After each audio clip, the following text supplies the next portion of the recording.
પાટણ જિલ્લા કોંગ્રેસમાં આંતરિક વિખવાદ, કોંગ્રેસના પૂર્વ જિલ્લા પ્રમુખના ગંભીર આરોપો, બાબુજી ઠાકોરના ધારાસભ્ય કિરીટભાઈ પટેલ સામે ગંભીર આરોપ, વર્તમાન જિલ્લા કોંગ્રેસ પ્રમુખ ઘેમરભાઈ દેસાઈ પર પણ આરોપ મૂક્યા છે. સ્થાનિક સ્વરાજની ચૂંટણીમાં કોંગ્રેસને નુકસાન પહોંચાડ્યાનો આરોપ મૂક્યો છે.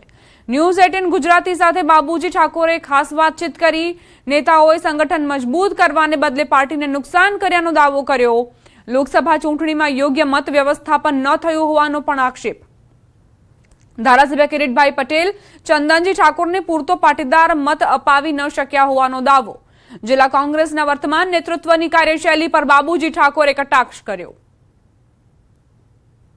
પાટણ જિલ્લાના કોંગ્રેસના પૂર્વ જિલ્લા પ્રમુખ બાબુજી ઠાકોર દ્વારા આજે પ્રેસ યોજવામાં આવી હતી અને જે પ્રેસ હતી તે પ્રેસના અંદર કોંગ્રેસના જે અત્યારના પાટણના ધારાસભ્ય કિરીટ પટેલ તેમજ જિલ્લા પ્રમુખ ઘેમરભાઈ દેસાઈ સામે ગંભીર આક્ષેપો લગાવવામાં આવ્યા હતા. આજે આપણી પાસે બાબુજી ઠાકોર જોડાઈ ગયા છે, પૂર્વ પ્રમુખ. તેમને જ પૂછીશું, બાબુજી, જે ખાસ કરીને આજનો તમારો પ્રેસમાં મુદ્દો હતો તે મુદ્દો શું હતો અને જે આક્ષેપો લગાવવામાં હતા કોના વિરુદ્ધમાં રજૂઆત કરી હતી?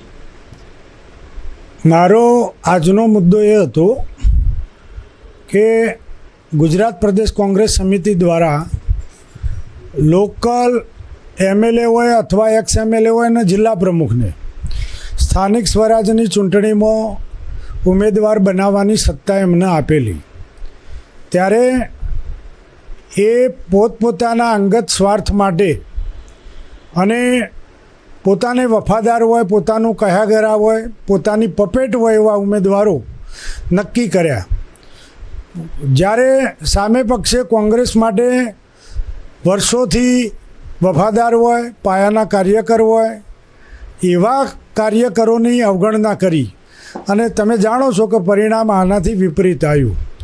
એ પરિણામનો દોષનો ટોપલો પ્રદેશ કોંગ્રેસ પ્રમુખ શ્રી અમિતભાઈ ચાવડા ઉપર ઢોળવો મારી દૃષ્ટિએ વ્યાજબી નથી. કોણ કોણ કોંગ્રેસના એવા નેતાઓ છે કે જેના ઉપર નામજોગ તમે આરોપ કર્યા હતા? સમગ્ર ગુજરાત જાણે છે કે કયો નેતા ભાજપ સાથે મિલીભગતથી પોતાનું રાજકારણ કરે છે. કિરીટભાઈએ વારંવાર કહેલું છે. કિરીટભાઈનો રાહુલ ગાંધીજી વિશેની પણ કોમેન્ટ અમે જોઈ છે. હાલના પ્રદેશ પ્રમુખ અમિત ચાવડાજીની પણ કોમેન્ટ એમના વિરુદ્ધની અમે જોઈ છે. કોંગ્રેસના કોઈ વિચારધારા એમની સામે જોવા મળતી નથી. સામે પક્ષે અમે જોઈએ છીએ કે લોકસભાના ઇલેક્શનની અંદર એમને આખી લોકસભાના ઇન્ચાર્જ બનાવ્યા હતા. ત્યારે આપને ખ્યાલ હશે કે જ્યારે 2-3 દિવસ ઇલેક્શનના બાકી હતા ત્યારે એમને એ વાત કરેલી કે અમારા પાટીદાર ભાઈઓ આ વખત ચંદનજીને વોટ આપી શકે એમ નથી. તો અમારું એ કહેવું છે કે આ પાટણ વિધાનસભાની અંદર ઠાકોર તરીકે અમે 80,000 છીએ, ઓબીસીને બધું ગણીએ તો મોટી વોટ બેંક અમે છીએ. જો અમે એ બધું જતું કરીને પણ એમને સપોર્ટ કરતા હોઈએ છતાં પણ જો લોકસભાની અંદર કોંગ્રેસનો ઉમેદવાર એમની બેકાળજીથી અથવા તો એમની આળસથી જો હારી જતો હોય તો આ વસ્તુ અમે ચલાવી લેવા માગતા નથી.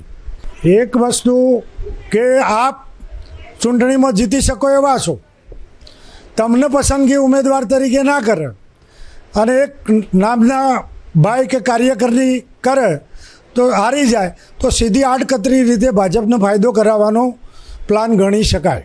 ચોક્કસથી આ હતા બાબુજી ઠાકોર કે જેમણે આજે પ્રેસ દ્વારા જે કહ્યું હતું ને અત્યારે ન્યૂઝ 18 પર કહી રહ્યા છે કે સ્વાભાવિક રીતે જે પાટણના ધારાસભ્ય તેમજ અત્યારે પાટણ જિલ્લા કોંગ્રેસના પ્રમુખ બંને ઉપર ગંભીર આક્ષેપો લગાવી રહ્યા છે અને જે સ્થાનિક સ્વરાજની ચૂંટણી હતી તે ચૂંટણીના અંદર ગંભીર રીતે તેમને ભૂલો કરી છે અને તેમના કારણે તેમને અત્યારે કારમો ફરિયાદ જે કોંગ્રેસને ભોગવવાનો વારો આવી રહી છે તેવા તેમના ગંભીર આક્ષેપો અત્યારે લગાવી રહ્યા છે. જસન પટેલ.